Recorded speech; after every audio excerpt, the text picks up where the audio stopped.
Today, I want to give you 6 tips on how to create a regular and consistent yoga practice.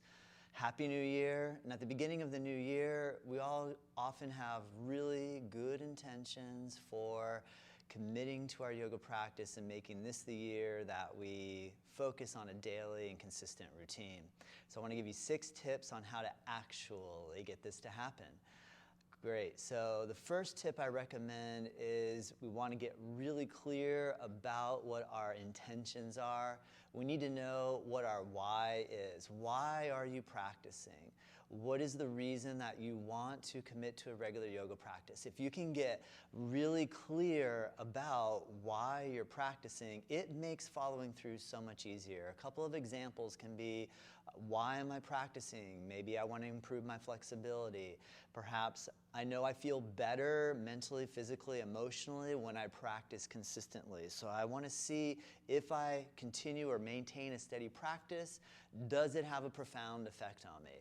So getting really clear about your why is incredibly important.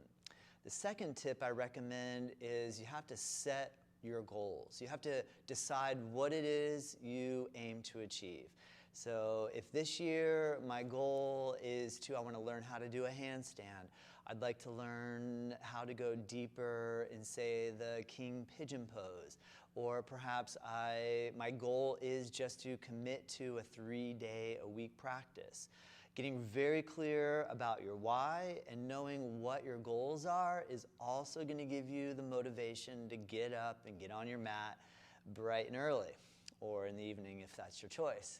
The third tip that I recommend is you need to plan the day ahead as to what time you're going to practice the next day. So you really got to organize and plan for when your practice time is going to be, and do that the day ahead of time. So that way you really have a strategy, you organize what time you're going to practice at, and you can start setting up the night before for success the following day. Having your yoga mat ready, getting whatever food and water you need so that after you practice, if you're going straight to work, you're ready to go.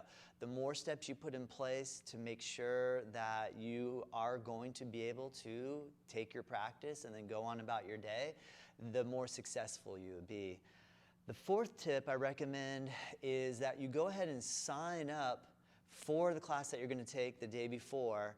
And the reason I mention this builds off the previous tip, is that here at Native Yoga Center, you can either practice in studio with us, you can practice on the live stream from your home at the same time that we're practicing together. You can also practice with the recorded classes on our nativeyogaonline.com website. So this gives you an incredible amount of flexibility with which class you would like to take, whether it be a gentle yoga, the native hour, maybe the lead half-second series, or an Ashtanga class, a vinyasa flow class. This way you can decide which class you want to take, you can decide what time of the day you plan to practice, and you have everything organized to achieve that. The next tip that I recommend, tip number 5, is that you gotta put it in your schedule. As you know, we're so busy, and we have children, and we have jobs, careers, we have to cook, we have to clean, we have so many things that we have to do every day. You have to build the time into your calendar and literally schedule it in. And don't book something in place of that. Your yoga time is incredibly important. If you want to achieve your goals in the yoga practice, you really got to commit to practicing on a daily or consistent basis over a long period of time. So I recommend that you go, if you have one day a week, that is your day off. So I always take Saturdays off. I teach and practice Sunday through Friday. So on Saturday, I go in and I fill in on my schedule what times I'm going to be practicing and teaching, obviously, so I show up here for you guys on time. And that way I commit to it. I don't schedule anything else in place, and I focus. And that's what I recommend you do, is plan not only the day before, but then get into the process of planning out your week, coming up with a strategy and a program that works, and then you stick to it. And you do that over and over and over again. It works tremendously well. And the sixth tip that I want to give to you is that build a backup plan. So it's easy to say, yeah, I'm going to wake up at 6 a.m. and I'm going to be at the studio by 8 and I'm going to practice at 8 and I'm going to go to work the rest of the day. But any numerous things can happen.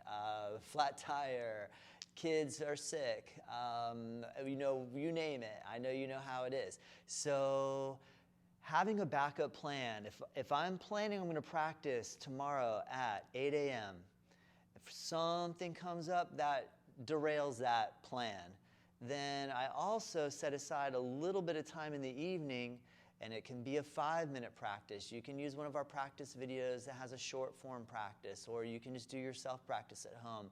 Try to build in doing at least 1 minute to 5 minutes of practice every single day. And then if your original intention to practice, say, for that longer stretch in the morning falls through, then you can make that, you can still hit your goal by doing a little bit of practice in the evening. Well, I hope these tips help you. Remember, you can always reach out to us. Tamara and I are always happy to answer your questions. You can find us on our website at nativeyogacenter.com. You can send us an email at info@nativeyogacenter.com. We have opportunities for those of you that are new to practicing with us. You can try 2 weeks free on the live stream. And for those of you that want to come into the studio, we have a 2-week beginner special.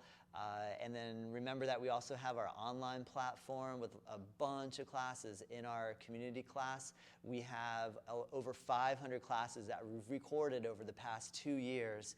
So you can choose from any one of those classes. What I'm trying to get at here is there are no excuses.